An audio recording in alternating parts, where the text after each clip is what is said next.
An article was sold for rupees 576 when its cost price was rupees 600. What is the percentage loss? క్వశ్చన్లో ఏమంటుందంటే ఒక article యొక్క అమ్మకం ధర 576 రూపాయలు, కొనుగోలు ధర 600 రూపాయలు, నా పర్సంటేజ్ లాస్ ఎంత అంటుండు. సో ఇక్కడ ఎస్పీ అంటే అమ్మకం ధర, సిపి అంటే కొనుగోలు ధర. మనకి ఎస్పీ సిపి వాల్యూస్ ఇచ్చిండు. సో ఇట్లా ఇచ్చి పర్సంటేజ్ లాస్ అడిగింది కాబట్టి ప్రాఫిట్ అండ్ లాస్లో బేసిక్ ఫార్ములాను యూజ్ చేసి మనం ఈ క్వశ్చన్ని సాల్వ్ చేయొచ్చు. అదే 100 plus or minus profit and loss percentage by 100 equals to SP by CP. ఇక్కడ ప్లస్ ఆర్ మైనస్ ఎందుకు ఇచ్చిన అంటే ఒకవేళ ప్రాఫిట్ వస్తే ప్లస్, లాస్ వస్తే మైనస్ని తీసుకోవాలి మనం. సో ఇక్కడ ఇచ్చిన వాల్యూస్ని మనం ఫార్ములాలో సబ్స్టిట్యూట్ చేస్తే మనకి 100 plus or minus profit or loss percentage equals to 96 వస్తుంది. లాస్ అడిగింది కాబట్టి మైనస్ తీసుకుంటే మనకి లాస్ పర్సంటేజ్ ఫైనల్గా 4% వస్తుంది. A television set was purchased for rupees 650 and another rupees 50 were spent on its transportation. At what price should it be sold so that the profit end would be 20%? ఒక వ్యక్తి TV 650 రూపాయలు పెట్టి కొనడం జరిగింది. దాని transportation అంటే shop నుండి ఇంటికి తీసుకెళ్లడంలో ఎక్స్ట్రా 50 రూపాయలు పడ్డది. సో ఇప్పుడు అతను ఆ టీవీని అమ్మాలనుకుంటుండు, కాకపోతే అతనికి 20% ప్రాఫిట్ కూడా రావాలనుకుంటున్నాడు. సో ఇక్కడ మనకి కొనుగోలు ధర ఇచ్చారు ఎంత 650, మీదికెళ్ళి 50 కూడా అతను సొంత ఖర్చులో పెట్టుకుండు కాబట్టి మొత్తం 700 రూపీస్ అమ్మాలనుకుంటుండు. అది ఎంతకంటే అతనికి ప్రాఫిట్ ఫైనల్గా 20% రావాలి. సో ఇక్కడ కూడా మనం బేసిక్ ఫార్ములాని యూజ్ చేస్తే ఇచ్చిన వాల్యూస్ని ఫార్ములాలో సబ్స్టిట్యూట్ చేస్తే మనకి ఎస్పీ 840 వస్తుంది. ఇక్కడ 120 ఎలా వచ్చిందని కొందరికి ఒకవేళ డౌట్ వస్తే మనకు ప్రాఫిట్ 20% కాబట్టి 100 ప్లస్ ప్రాఫిట్ 20% మొత్తం మనకి 120 అయ్యిద్ది. అది calculate the length of a diagonal of a square if the area of the square is 32 centimetre square. ఒక స్క్వేర్ యొక్క ఏరియా ఇచ్చిండు మనకి, అంటే వైశాల్యం ఇచ్చిండు 32 సెంటీమీటర్ స్క్వేర్.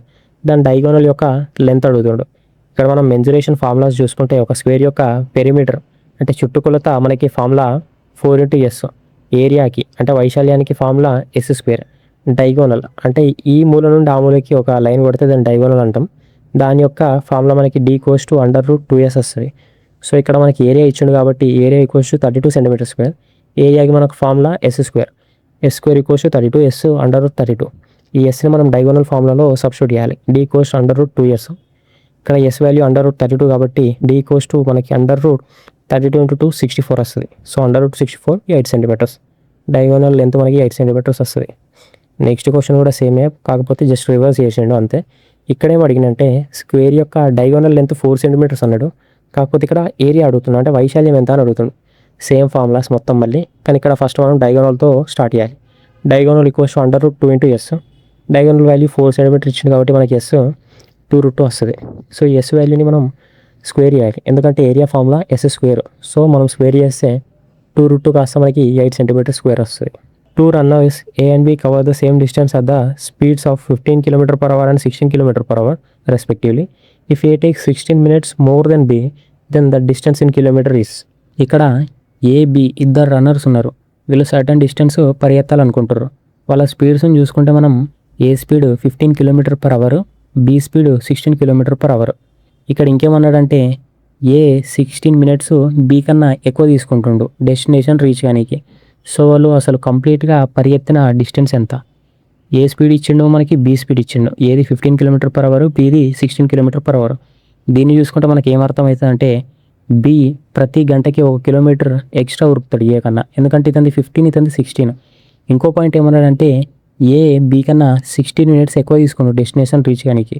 ఈ మినిట్స్ని మనం హవర్స్గా కన్వర్ట్ చేస్తే 16/60 అవర్స్ అయింది. సో ఇప్పుడు మనం అసలు ఏకి బీకి మధ్యలో డిస్టెన్స్ ఎంత ఉంది అనేది ఫైండ్ చేయాలి. Distance equals to speed into time. మనకి ఏ స్పీడ్ ఎంత 15 km/h, టైమ్ 16/60 అవర్స్ అంటే 4 kilometers. ఏకి బీకి మధ్యలో ఇంకా 4 kilometers ఉంది. ఆ 4 kilometers కవర్ చేయడానికే కదా 16 minutes ఇతను ఎక్స్ట్రా తీసుకోండు. ఇప్పుడు కంప్లీట్ డిస్టెన్స్ ఎంత అని అడిగితే మనం బీతో చూసుకుంటే మనకి కంప్లీట్ డిస్టెన్స్ తెలుస్తుంది, ఎందుకంటే బీ ఆల్రెడీ రీచ్ అయిపోయింది కాబట్టి. B speed 16 km/h into time 4 hours, ఎందుకంటే బీ ప్రతి గంటకి 1 కిలోమీటర్ ఎక్స్ట్రా గెయిన్ చేస్తాడని చెప్పిన. సో ఇక్కడ 4 kilometers ఉంది కాబట్టి 4 hours. 16 4 64. ఒకవేళ మీకు ఇలా అర్థం కాకుంటే నేను మీకు సింపుల్గా ఒక డయాగ్రామ్ రూపంలో చెప్తాను. ఇక్కడ ఏ ఉన్నాడు, బి ఉన్నాడు. A speed 15 km/h, B speed 16 km/h. First గంటలో ఏ 15 ఉరికితే బి 16 కవర్ చేయడం జరుగుతుంది. సెకండ్ అవర్లో ఏ 30, బి 32. థర్డ్ అవర్లో ఏ 45, బి 48. ఫోర్త్ అవర్లో ఏ 60 kilometers పరిగెత్తడం జరిగితే బి 64 కిలోమీటర్స్ పరిగెత్తడం జరుగుతుంది. సో ఇక్కడ బి ఆల్రెడీ రీచ్ అయిపోయింది కాబట్టి అదే complete distance. So B distance ఎంత ఇక్కడ చూసుకుంటే 64 కిలోమీటర్స్ వస్తుంది మనకి. A train travels 45 metres in 3 seconds. What is the speed of the train in kilometre per hour. ఒక ట్రైన్ 3 సెకండ్లలో 45 మీటర్లు ట్రావెల్ చేస్తే అది గంటకి ఎన్ని కిలోమీటర్లు ట్రావెల్ చేస్తుంది. ఇక్కడ స్పీడ్ ఫామ్లో వేసుకుంటే మనకి స్పీడ్ అంటే distance by time. Distance 45 metres, time 3 seconds. మనకి స్పీడ్ 15 మీటర్ పర్ సెకండ్ వస్తుంది. దీన్ని కిలోమీటర్ పర్ అవర్కి కన్వర్ట్ చేయాలంటే ఇంటూ 18/5 చేయాలి. సో ఫైనల్గా 54 కిలోమీటర్ పర్ అవర్ అని ఆన్సర్ వస్తుంది. ఇక్కడ కన్వర్షన్ చూసుకుంటే మనకి 2 వాల్యూస్ మాత్రమే ఉన్నాయి, ఒకటి 5, ఒకటి 18. అవి ఎప్పుడు వేయాలనేది మీకు చాలా సింపుల్గా చెప్తా. మీటర్ నుండి కిలోమీటర్కి షిఫ్ట్ అవుతారు అనుకోండి, కిలోమీటర్ పెద్ద వాల్యూ కాబట్టి న్యూమరేటర్లో పెద్ద వాల్యూ వేసేయాలి, 18 వేసేయాలి. కిలోమీటర్ నుండి మీటర్కి షిఫ్ట్ అవుతున్నారు అనుకోండి, మీటర్ అనేది చిన్న వాల్యూ. సో పైన న్యూమరేటర్లో చిన్న వాల్యూ 5 వేసేయాలి. What will be the simple interest on ₹1,450 invested for 5 years at a rate of 5% per annum. 1,450 rupees 5 years 5% interest రేట్తో ఇన్వెస్ట్ చేస్తే సింపుల్ ఇంట్రెస్ట్ ఎంత వస్తుందని అడుగుతాడు. సింపుల్ ఇంట్రెస్ట్ బేసిక్ ఫార్ములా వచ్చేసి simple interest equals principal into rate of interest into time by 100.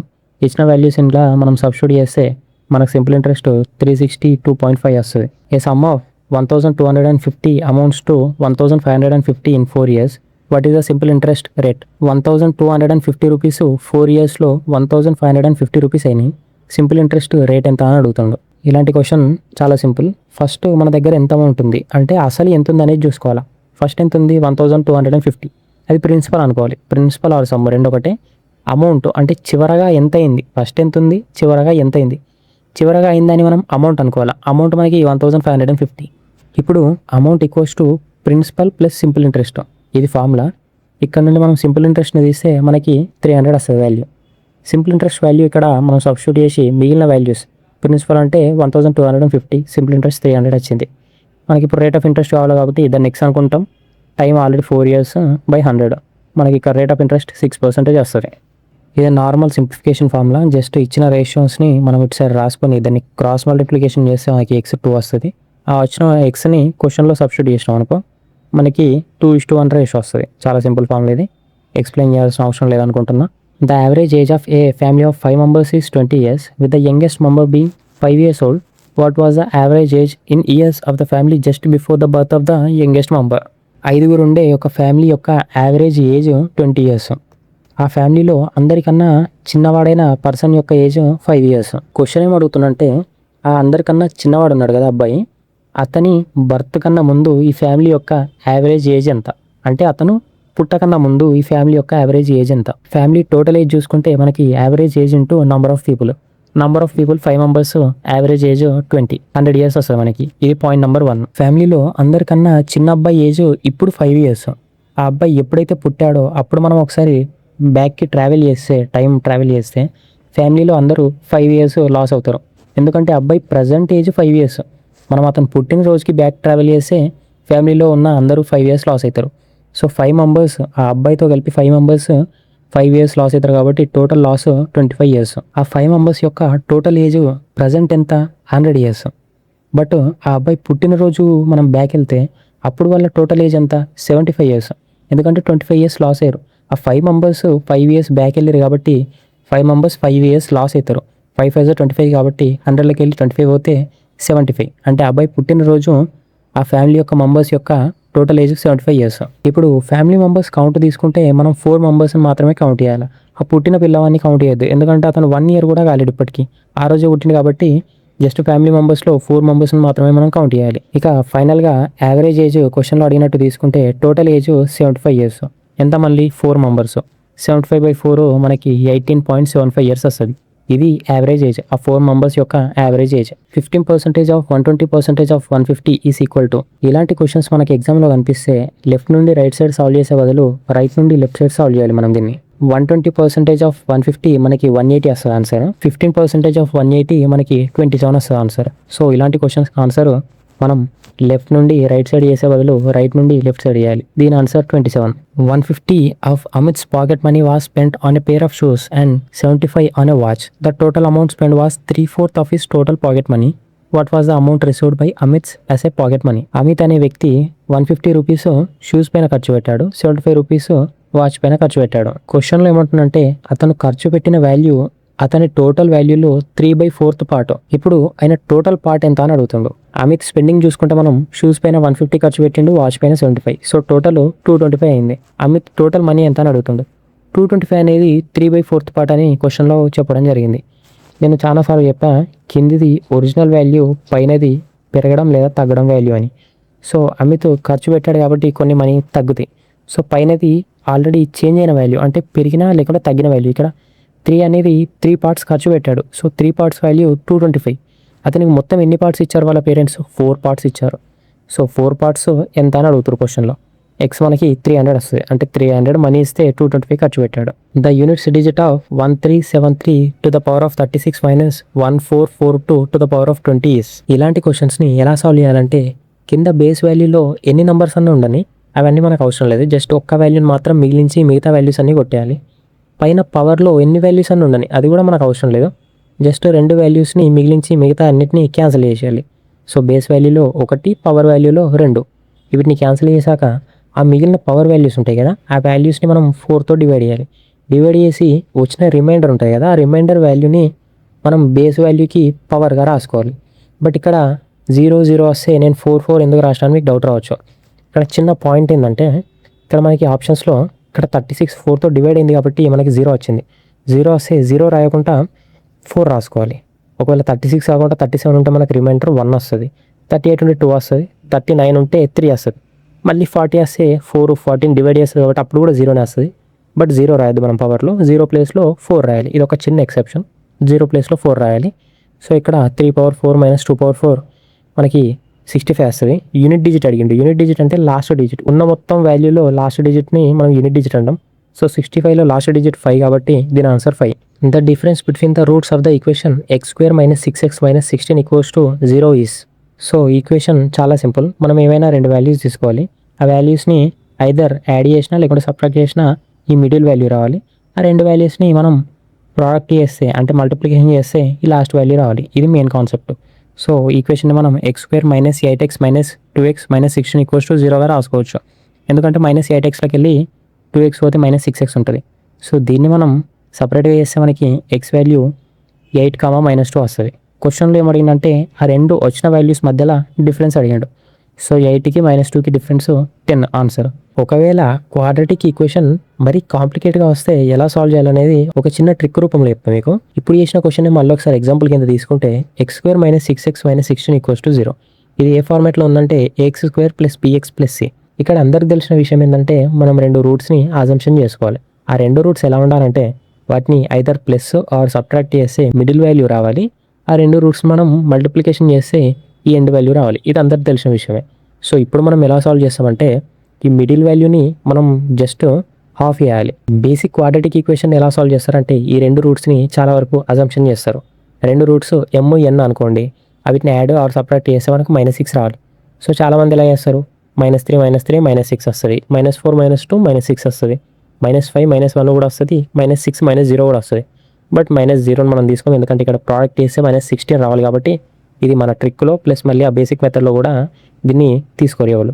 So ఉన్న options 3 options. మన ట్రిక్లో ఏం చేస్తామంటే ఈ 3 ఆప్షన్స్ మనం ర్యాండమ్గా సెలెక్ట్ ఏం చేయం, డైరెక్ట్ మనకి డిఫాల్ట్ వాల్యూ -3 -3 అంటే ఉన్న వాల్యూని డైరెక్ట్ ఆఫ్ చేసి ఆ వాల్యూస్ని మనం తీసుకుంటాం. ఆ వాల్యూస్ని మనకు సపరేట్ ఒక ఈక్వేషన్ ఉంటుంది, m-c plus n plus c. ఈ ఈక్వేషన్లో మనం ఆ రూట్స్ని పెట్టాలి. పెడితే మనకి -3 -c ప్లస్ -3 ప్లస్ c వస్తుంది. ఇది పాయింట్ నెంబర్ 1. ఇంకోటి, ఈ రెండింటిని మనం మల్టిప్లికేషన్ చేస్తే మనకు -16 రావాలన్నా కదా, దాన్ని కూడా ఈక్వేషన్ కింద రాసుకుందాం. -3 - c into -3 plus c equals to -16. ఇది పాయింట్ నెంబర్ 2. దీన్ని సాల్వ్ చేస్తే మనకి c 5 వస్తుంది. ఆ వచ్చిన c వాల్యూని మనం ఈక్వేషన్ 1లో పెట్టాలి. 1లో పెడితే మనకి రూట్స్ 8, -2 వస్తుంది. సో ఫస్ట్ బేసిక్ మెథడ్లో చేసిన అవే రూట్స్, ఇప్పుడు చేసిన అవే రూట్స్. బట్ ఈ మెథడ్ని ఎప్పుడంటే మీరు ఒకవేళ క్వాడ్రాటిక్ ఈక్వేషన్ని సాల్వ్ చేయలేని పరిస్థితిలో ఉంటే, ఆ రూట్స్ని మీరు అజ్యూమ్ చేయలేని సిచ్యువేషన్లో ఉంటే అప్పుడు ఈ మెథడ్ని సాల్వ్ చేయాలి. సో ఇక్కడ -6 వచ్చింది, ఇది ఈవెన్ నెంబర్ కాబట్టి మనం హాఫ్ డైరెక్ట్ -3 తీసుకున్నాం. ఒకవేళ ఆడ్ నెంబర్ లైక్ 7 వచ్చినా కానీ 7/2 తీసుకోవాలి. అంటే మనం హాఫ్ వాల్యూని తీసుకొని ఆ వాల్యూతో మనం దీన్ని సాల్వ్ చేయాలి. If a + b = 7 and ab = 12 then a² + b² = ఇది బేసిక్ ఫార్ములా బేస్డ్ క్వశ్చన్. ఇక్కడ మనం a + b² ఫార్ములా వేసి ఇచ్చిన వాల్యూస్ని సబ్స్టిట్యూట్ చేస్తే మనకి a square plus b square 25 వస్తుంది. 2 taps can fill an empty crystalline in 8 minutes and 20 minutes respectively. However, together they take 30 minutes to fill it because of a leak. How much time will the leak take to empty a full crystalline? క్వశ్చన్లో ఏమడుగుతుందంటే 2 pipes ఉన్నాయి. ఒక pipe ఏమో ట్యాంక్ని 8 నిమిషాలలో ఫుల్గా నింపగలదు, ఇంకొక pipe ఏమో అదే ట్యాంక్ని 20 నిమిషాలలో నింపగలదు. బట్ ఇక్కడ ఆ 2 పైపులు ఉన్నప్పటికీ ట్యాంక్ 30 నిమిషాలు పట్టింది నిండనీకి, ఎందుకంటే ఆ ట్యాంక్కు చిన్న హోల్ ఉంది. సో అట్లా ఉండడం వల్ల ఇటు వాటర్ నిండుతున్నాయి, అక్కడికి వెళ్ళి పోతున్నాయి కాబట్టి 30 నిమిషాలు పట్టింది. సో ఇప్పుడు క్వశ్చన్లో అతను ఏమడుగుతుందంటే ఫుల్గా నిండిన ట్యాంక్ని ఆ హోల్ ఎన్ని నిమిషాలలో ఖాళీ చేయగలదు, ఇది క్వశ్చన్. ఇప్పుడు ట్యాప్ ఏ 8 నిమిషాలలో నింపగలదు, ట్యాప్ బి 20 నిమిషాలలో నింపగలదు. క్వశ్చన్లో అడిగినట్టు ట్యాప్ ఏ ట్యాప్ బి పని చేసినప్పటికీ లీక్ ఉండడం వల్ల నిండడానికి 30 నిమిషాలు పట్టింది. అంటే ట్యాప్ ఏ ట్యాప్ బి రెండు నింపుతున్నాయి, సో ప్లస్, లీక్ ఏమో వాటర్ని బయటకు తీసేస్తుంది కాబట్టి మైనస్, ఈక్వల్స్ టు 30 మినిట్స్. ఇది టైము. మనం ఇప్పుడు దీన్ని ఎల్సిఎం తీసుకుంటే 8కు 20కి 30కి ఎల్సిఎం మనకి 120 వస్తుంది. ఇది వర్క్, ఇది టైము, ఇది వర్క్. ఇప్పుడు మనం ఎఫిషియన్సీ చూడాలి. ఎఫిషియన్సీ చూసుకుంటే మనకి ట్యాప్ ఏకి 15, ట్యాప్ బికి 6, ఈ మొత్తం మూడింటికి 4 వస్తుంది ఎఫిషియన్సీ. ఇక్కడ ట్యాప్ ఏ ట్యాప్ బి రెండింటి ఎఫిషియన్సీ ఎంత, 15 + 6 21. బట్ ఈ మూడింటి ఎఫిషియన్సీ మనకి ఎంత ఉంది, 4 ఉంది. అంటే 21లోకి వెళ్ళి మనం తీసేయాలి, యాడ్ చేయొద్దు. తీసేస్తే మనకు 4 వస్తుంది. ఎంత తీసేయాలి అనేది 17 తీసేస్తే 4 వస్తుంది final efficiency. So leak efficiency ఎంత, 17. ఇప్పుడు మనం టైం కనుక్కోవాలి, ఆ లీక్ ఎంత టైంలో మొత్తం వాటర్ని ఖాళీ చేస్తుంది ట్యాంక్లోకి వెళ్ళి అనేది. టైం ఈక్వల్స్ టు ఫార్ములా ప్రకారం చూసుకుంటే వర్క్ బై ఎఫిషియన్సీ. వర్క్ మనకు 120, లీక్ యొక్క ఎఫిషియన్సీ 17, అంటే 7.05 మినిట్స్లో మొత్తం ఖాళీ చేయగలదు ఆ ట్యాంక్ని. A and B can complete a task in 30 days, whereas ABC can complete the same task in 21 days. In how many days can C alone complete the task? AB కలిసి పనిచేస్తే ఒక టాస్క్ని 30 రోజులలో కంప్లీట్ చేయగలరు. ఏబిసి ఈ ముగ్గురు కలిసి పనిచేస్తే అదే టాస్క్ని 21 రోజులలో కంప్లీట్ చేయగలరు. సో సి ఒక్కడే కష్టపడితే ఆ టాస్క్ని ఎన్ని రోజులలో కంప్లీట్ చేస్తాడు? ఇక్కడ కూడా సేమ్, మళ్ళీ ఏబి ఇద్దరు కలిసి పనిచేస్తే 30 రోజులు, ఏబిసి ముగ్గురు కలిసి పనిచేస్తే 21 రోజులు. ఈ రెండింటి నంబర్ల ఎల్సిఎం తీసుకుంటే మనకి 630 వస్తుంది. ఎఫిషియన్సీ చూస్తే ఏబి ఎఫిషియన్సీ 21, ఏబిసి ఎఫిషియన్సీ 30. ఇప్పుడు ఇలా ఏబి మనకి ఎఫిషియన్సీ ఎంత పడుతుంది, ఇక్కడ 21, మొత్తం ఎఫిషియన్సీ 30 ఉంది కాబట్టి 21, సి ఎఫిషియన్సీ మనం +9 యాడ్ చేయాలి. 21కి 9 యాడ్ చేస్తే 30 వస్తుంది. So C efficiency 9. ఇక్కడ డేస్ అడిగింది కాబట్టి days of C equals to total work by C efficiency.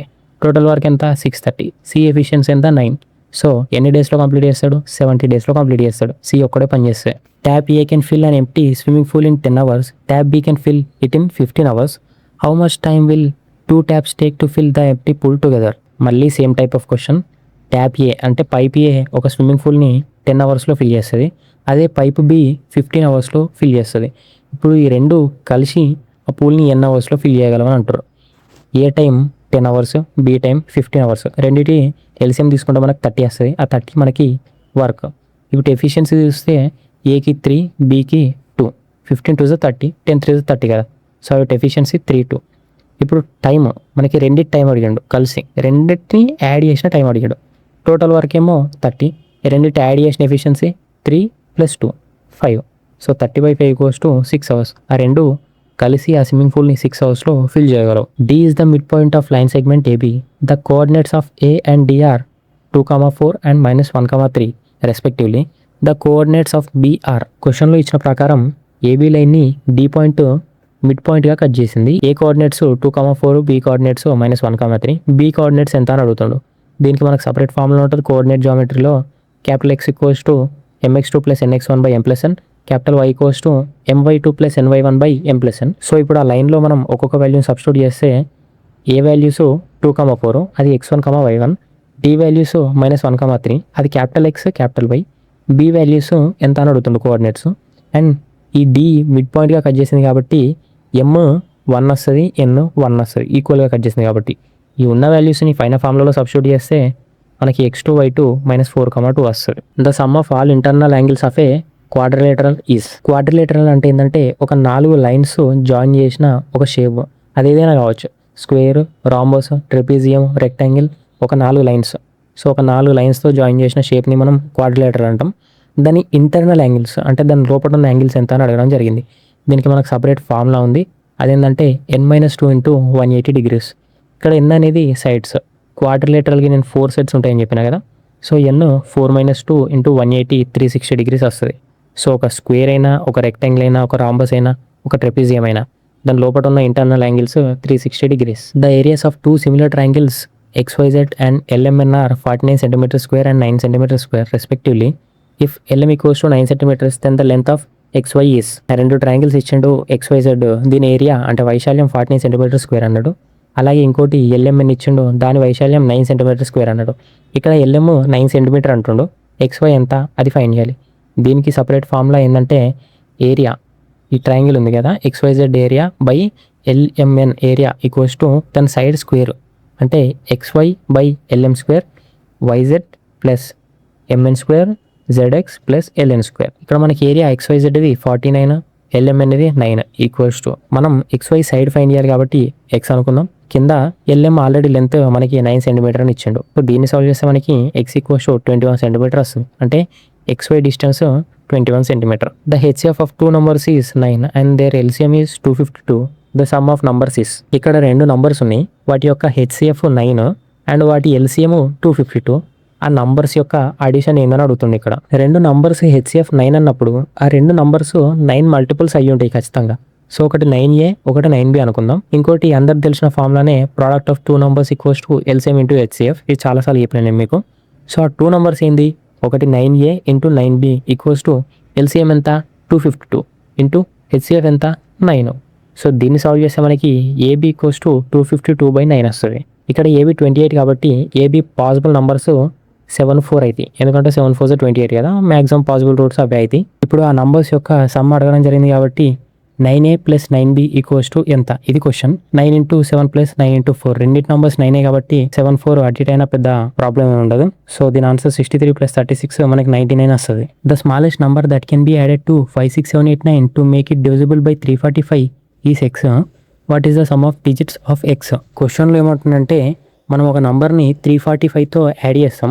ఆ యాడ్ చేసిన తర్వాత వచ్చిన నంబరు 5 6 7 8 9 నంబర్ని కరెక్ట్గా డివైడ్ చేయాలి. సో యాడ్ చేసిన నంబర్ ఉంటుంది కదా, లైక్ 2 or 3 నంబర్స్ ఉంటాయి కదా, ఆ నంబర్స్ని సపరేట్ చేసి సమ్ చేస్తే ఆ వచ్చే వాల్యూ ఎంత అనేది క్వశ్చన్. నేను మీకు ఇంకా సింపుల్గా అర్థమయ్యేటట్టు చెప్తా చూడండి.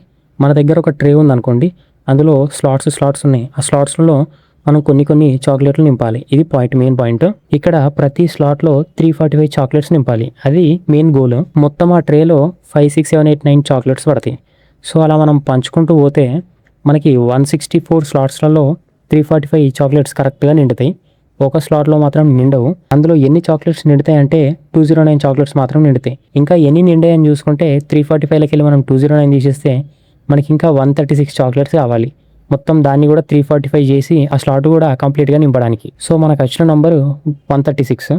దాన్ని సమ్ అయ్యింది కాబట్టి 1 + 3 + 6 మనకు 10 వస్తుంది. A perfect square number can never have the digit at the units place. ఒక పర్ఫెక్ట్ స్క్వేర్ నంబర్కి యూనిట్స్ ప్లేస్ అంటే లాస్ట్ డిజిట్ ఉంటుంది కదా, ఆ ప్లేస్లో ఏ నంబర్ ఉండదని క్వశ్చన్ అడుగుతుండు. దీనికి సింపుల్గా ఒక ప్యాటర్న్ చెప్తా చూడండి. 1 స్క్వేర్ 1, దీని unit digit 1. 2 స్క్వేర్కు 4, unit digit 4. 3 స్క్వేర్కి 9, unit digit 9. 4 స్క్వేర్కి 16, unit digit 6. 5 స్క్వేర్కి 25, unit digit 5. ఇలాగే మనం 6 7 8 9 10 చూసుకున్నా కానీ మనకి యూనిట్ డిజిట్స్ 6 9 4 1 0 వస్తాయి. అంటే ఇక్కడ చూసిన వాల్యూస్ మనకు మ్యాక్సిమం సిమిలర్గానే వస్తాయి. సో ఇక్కడ ఏ నంబర్స్ యూనిట్ డిజిట్స్లో వస్తాయంటే 0 1 4 9 6 5. ఏ నంబర్స్ రావంటే 2 3 7 8. ఇది 1 నుండి 10 అనే కాదు, ఇక్కడ ప్రతి స్క్వేర్ చూసుకున్నా మీకు ఈ నంబర్సే ప్రతిసారి రిపీట్ అవుతాయి. సో మీకు ఆప్షన్స్లలో ఏ నంబర్ రాదని అడిగింది కాబట్టి 2 3 7 8 ఈ నంబర్స్ రావు. ఆప్షన్స్లో ఈ 4 ఏదో ఒక నంబర్ ఇస్తాడు. సో దాన్ని మీరు టిక్ చేస్తే సరిపోతుంది. Find the mean of the mode and the median of the given data. క్వశ్చన్లో ఏమంటుందంటే మోడ్ మరియు మీడియన్ యొక్క మీన్ వాల్యూ అడుగుతుండు. ఇక్కడ మనకి కొన్ని వాల్యూస్ డాటా కింద ఇచ్చిండు. ఫస్ట్ మనం చేయాల్సిన పని ఏంటంటే వాటిని అసెండింగ్ ఆర్డర్లో అంటే చిన్న నుండి పెద్దకి అరేంజ్ చేయాలి. సో అలా అరేంజ్ చేసినాక మీడియన్ అంటే ఏంటంటే ఆ ఉన్న ఆర్డర్లో మధ్యలో ఉన్న వాల్యూ మీడియన్. మనకి ఆడ్ నెంబర్స్ ఉంటే left side right side cut అయ్యి మధ్యలో ఏదో సింగిల్ వాల్యూ ఉంటుంది, అది డైరెక్ట్ మీడియన్ అయిపోద్ది. ఆడ్ కాకుండా ఒకవేళ ఈవెన్ నెంబర్స్ ఉన్నాయి అనుకో, అక్కడ సైడ్ ఇక్కడ సైడ్ కట్ చేస్తే ఒక 2 వాల్యూలు మిగులుతాయి కదా, అవిటి యావరేజ్ తీసుకోవాలి మనం. ఇక్కడ 2 7లు మిగిలాయి కాబట్టి 7 యావరేజ్ తీసుకుంటే మనకి 7 వస్తుంది. ఇది మీడియన్ అంటే సింపుల్గా మధ్యలో ఉన్న వాల్యూ. మోడ్ అంటే ఏంటంటే ఆ ఉన్న ఆర్డర్లో ఎక్కువ సార్లు ఏది రిపీట్ అయింది. సో ఇక్కడ ఆర్డర్ చూసుకుంటే మనకి 7 3 times వచ్చింది కాబట్టి ఇక్కడ mode 7. So median value 7, 3 value 7. మనల్ని మీన్ అడిగాడు. మీన్ అంటే ఏంటంటే సింపుల్గా యావరేజ్ వాల్యూ. సో 2 7 7 వచ్చినాయి కాబట్టి అవి యావరేజ్ తీస్తే మనకు 7 వస్తుంది. సో ఈ క్వశ్చన్ యొక్క ఆన్సర్ 7.